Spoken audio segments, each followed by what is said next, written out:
Hello and welcome. This is rooflemonger, my friends. Here we are again talking about 2XKO. The other day on the channel, we talked about just, general thoughts and impressions early on into the Alpha Lab, the beta's lifespan. But today we're going to talk not my impressions, but sort of everyone else's impressions. Now, surely there's lots of thoughts out there about the game, right? Just all sorts of stuff. But there's a few topics that have been appearing time and again since the Alpha Lab started, and those are the ones I kind of want to hammer home on. Things like, is the game actually too hard? Yes, obviously there's simple inputs.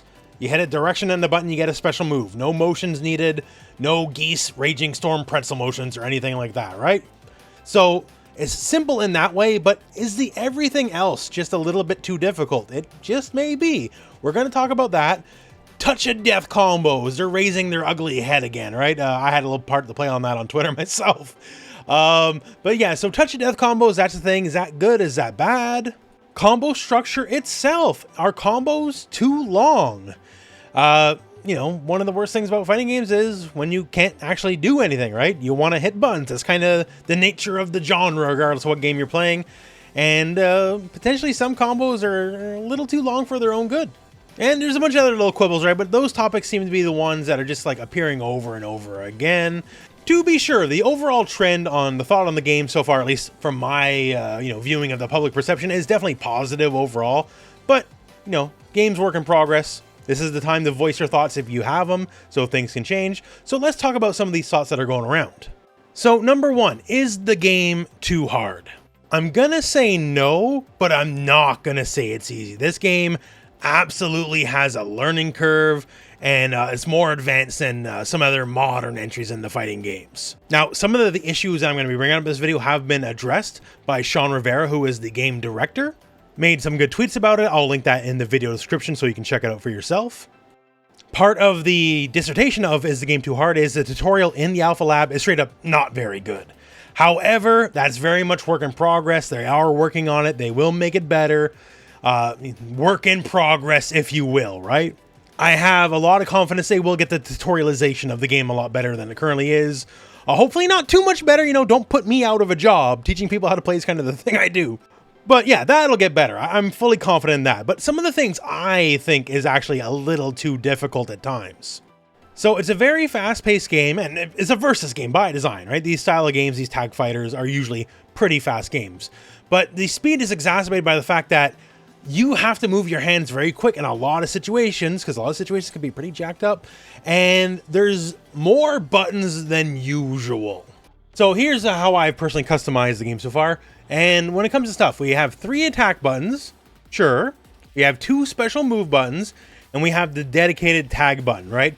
Which is for, tag and combo stuff, or your assist by hitting a direction. We also have the dash macro and the parry macro, and I kind of consider these almost mandatory, to be honest with you. So if we take it on its face, it's a 1, 2, 3, 4, 5, 6, 7, 8 button game. That's a lot of buttons to press. It just feels like there's just always one button too many in such a fast-paced game. Granted, familiarity is a very big part of it, right? The more familiar you are with the game, more comfortable you are with the game, the easier it all gets. But I've seen stuff even from longtime fighting game pros just talking about just like general game flow, general gameplay, and they feel a little bit overwhelmed at times, especially because mapping in the game can be a little difficult at times. I feel like this game was made for pad, because pad has 8 buttons. You have your 4 face buttons and you have your 4 triggers, and that sort of makes a lot more sense. Doing a layout on an arcade stick or a leverless controller can be more difficult. Also, the reason why this is difficult is actually the reason why it's more simple, right? It's the easy inputs. We have 2 dedicated special move buttons. Because any other game, I would do quarter circle forward and hit light, medium, or heavy, get my special move. But now, this game, I have 2 buttons that are only for special moves, so they're adding to like the button mental stack, as it were. So in trying to make things a little bit more easier, they've also sort of made things a little bit more complex, I guess. And even if you are playing on pad, right? Light, medium, heavy, special 1, special 2, that means at least one of your core attack buttons has to be bound to a shoulder, which, in my opinion only, I think it's a little unintuitive, especially if you're a newer player. Unless, I guess, like if you played Street Fighter or something on pad, then you're used to attacks being on the shoulder. So I'm not saying any of this is inherently bad or anything, but it certainly can be a little bit overwhelming. That and the game is just flat out very mechanically dense. We got the simple inputs to easy specials, sure. That is the only easy thing about the game. Generally, in tag games and versus style games and fighting games, when you have the assist, it's just the assist. That's it. That's all, right? There's no other tricks to it. You hit the button, they do the move, they peace out, we're done. That is not how it works in this game. At bare minimum, you have to make the characters doing the assist run a lot, right? You'll hold the button and then let go and then let them do their thing, which is another thing to manage on top of all the crazy things that are happening. And then once they do their thing, or maybe before they do their thing, then you can also tag out.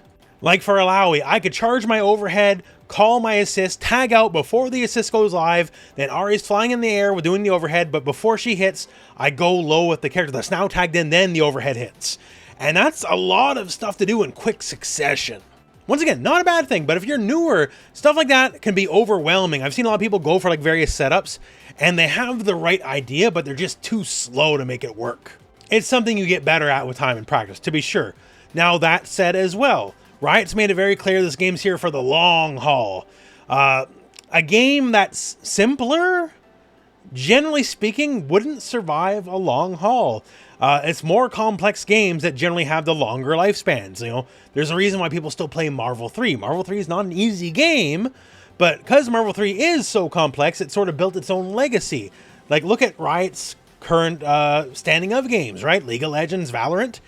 In the genres that they're in, these are not simple games. Like, I remember playing League of Legends when it was a newer game, and I had no previous experience with, like, Defense of the Ancients for Warcraft 3, right? So I got in this game because my friends got into it, and I'm like, what the hell is this? I remember, like, attacking people, getting hit by the tower. I didn't know what was going on, because there was no tutorial, right? And so I blamed my teammates because I get hit by the tower, because that's how that works. But because I kept learning, because there was so much learning, I want to play in that game for years. And maybe that's the idea, right? A game with a lot of mechanical depth, a lot of things going on, that is, admittedly, difficult to get into at the beginning, but that's the kind of game that can have legs for years to come, right? If it was just dirt simple, maybe it wouldn't. You pick up the game a lot quicker to be sure, but then you're done with it and you move on. Like, the two newest entries in the fighting games are going to be 2XKO and Fatal Fury City of the Wolves. And Fatal Fury City of the Wolves is the same deal. It is a very mechanically dense game. It is not a quote-unquote easy game. And I think it's to the game's benefit. We already got a bunch of easy games. Let's kind of get back to some harder games. So is the game hard? Yeah, kind of.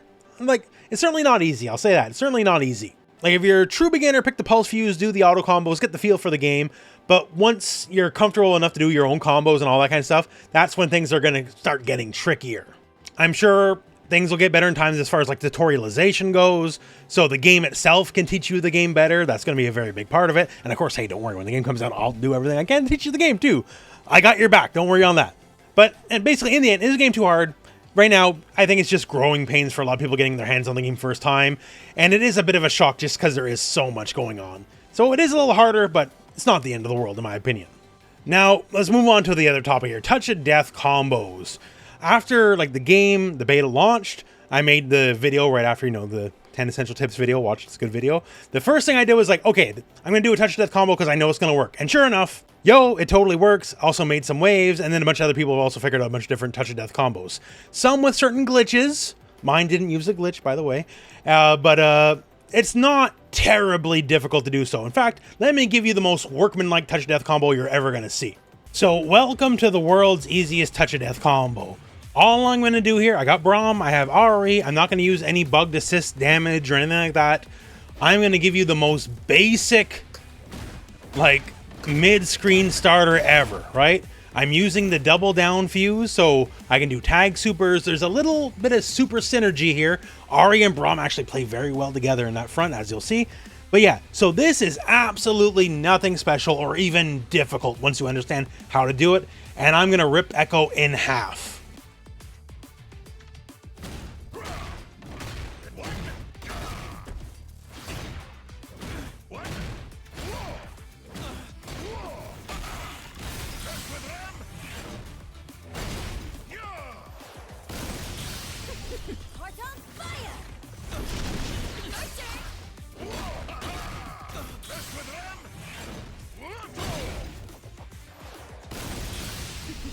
And there you have it. One dead character, right? Easiest touch of death in the world. I didn't even burn all my bars. I burned 2 bars per character. And if I actually chose to use the RE assist, which I'm purposely not doing, I would only had to have used 3 bars. Even when they fix it, right? Like, I would just get a few more hits. So it's not difficult to do. Like, I'm giving you like the most basic B&B combo starter to work with here. The only thing is I started with a medium instead of a light, which, you know, Brahms medium's got some good range, so whatever. So it is not difficult to touch a death combo in this game. As far as it goes, you can do it. You don't even need the double down fuse. It helps. It certainly makes things easier. You can also pull it off in the Fury Fuse if you get a more optimal combo starter. So I'll show you an example of that. And since I'm Fury Fuse, that means I only have 1 character of supers to work with.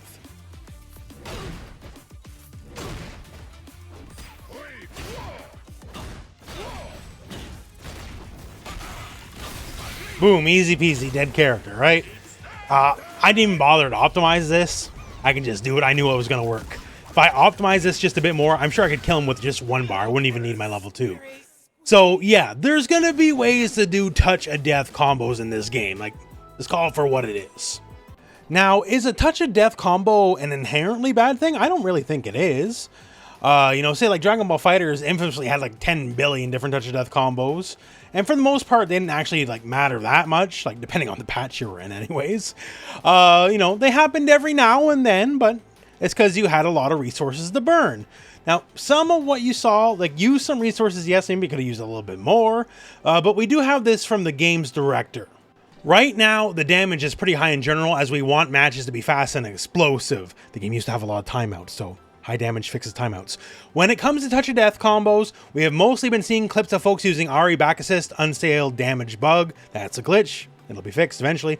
Supers you can combo off of, Yasuo full meter dump in conjunction with double down, and Fury Fuses, which you just saw.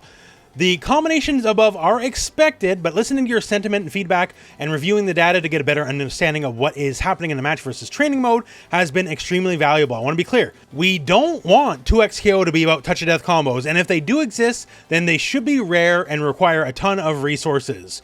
We have some work to do here and address some of the easier ones, and thanks to all your feedback, I feel confident we can improve things. So for my money, that's the exact right sentiment to have. The touch of death as a concept in fighting games is interesting, right? But it only remains interesting once it's special. If you don't make it special, well, then it's not interesting. If it's too easy to do, if it's too common of a factor, then it's just like a combo. It's just like anything else. So if they can tweak the numbers, tweak the formulas, tweak the scaling so that the touch of death is still possible, but you know, it does take a lot of resources to do. It does take something extraordinary, right? Not just like with Braum, as I showed you. I have a couple bars I hit with a medium, mid-screen, game over, because that's not as fun or interesting, to be honest. So yeah, there's a million touch of death combos. You go on Twitter, you're going to find a bunch of them, right? But it's only a few tweaks away from becoming a rare special thing. And of course, in gameplay, I haven't really seen anyone do any actual touch of death combos yet. We'll probably get there by the end of the Alpha Lab. But yeah, as long as it remains special and rare, I think it's perfectly fine to stay in the game. And now finally, let's talk combo length, as that's another key issue. Combos that go on too long, they suck, right? Like, you would even say, well, it sucks for the person getting hit, but it's cool for the guy doing the combo. And even then, I don't know. Like, Dragon Ball FighterZ, I stopped playing Super Broly because the combos took too long. Like, the average combo was at least 20 seconds, and if you start doing a bunch of supers, his combos could be like almost a full minute long, and that got old really fast. But say it's awesome if you're the one doing combo, right? If you're the one not doing combo, I find this is something I've always personally believed in. I'm a big fan of shorter combos, but I've seen the trend start shifting in the public to wanting the shorter combos as well, because to use, you know, a buzz term, player agency, right? It sucks to not be able to do anything. Like, even if, say, if you're in block stun or whatever, you're still actively blocking, you're actively making choices, you're actively deciding against the opponent's offense, blocking overheads, lows, whatever. But when it's combo time, you twiddle your thumbs. What else are you going to do? And that's fine for combos, you know, that don't take forever. But there's a certain breaking point where if a combo goes on for like more than 10 seconds, your brain starts coming on like, okay, let's get this over with. Let's get back to the match. Like, to give you an example here, right? So, Echo, I'm going to hit you with the most unlikely scenario of all time. I'm going to hit you with a crouch light in the corner. Impossible, I know. Never happened in a real match, right? And I just want to impress upon you, like, this is me, like, with a mild understanding of the character. And this combo, if I'm being hit by it, I'm just going to be rolling my eyes like, when is this going to wrap up, you know?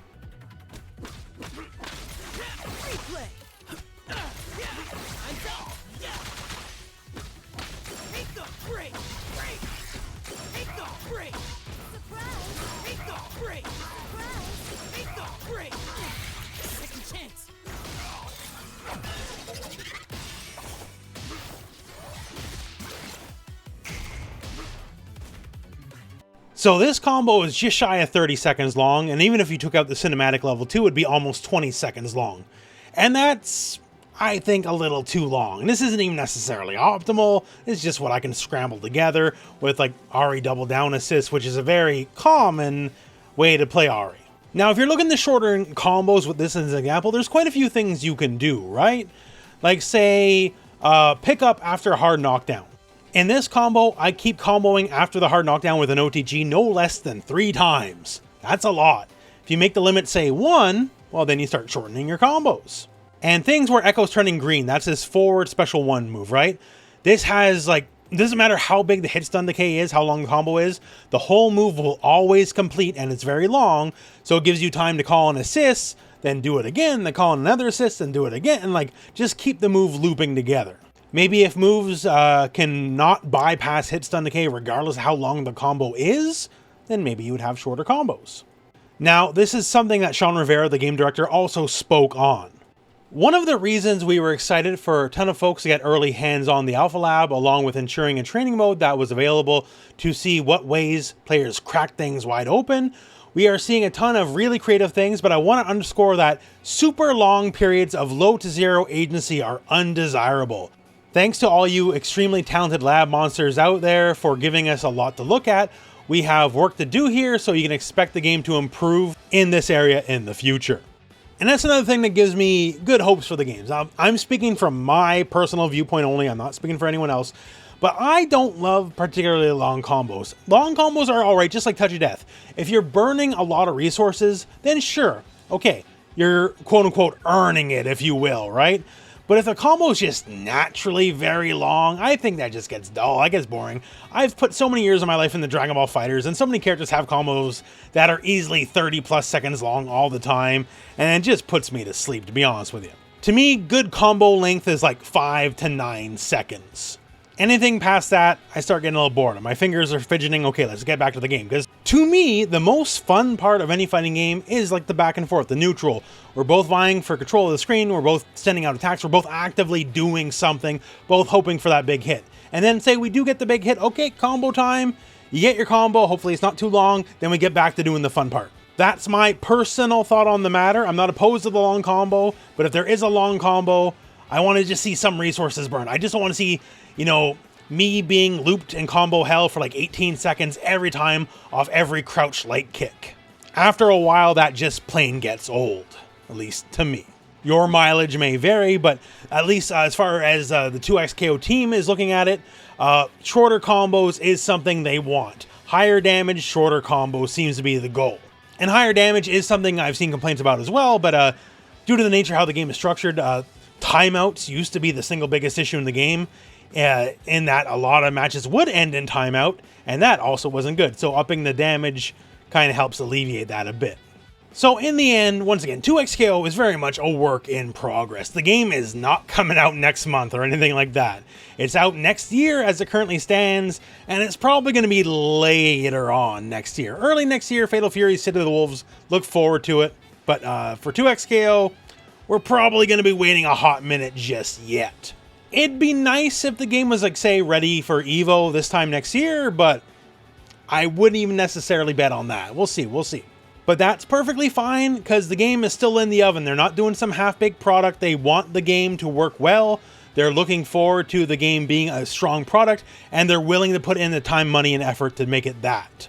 That's why this is existing. That's why it's just not a 3-day marketing beta. They, from everyone I've talked to on the team, they legitimately want your input and your thoughts on the game. Like, let it rip. Let them know. If you like something, let them know. If you don't like something, let them know, because this is the time to let them know so they can make the appropriate changes needed. That's some of my thoughts on the matter. Personally, I would love to know what you guys think about everything and how the game's currently taking shape in the comments below. But for now, that's what the talk around town is on the game, and that is the video. So, thank you very much for watching. Hope this video has found you well, and go out and play some 2XKO.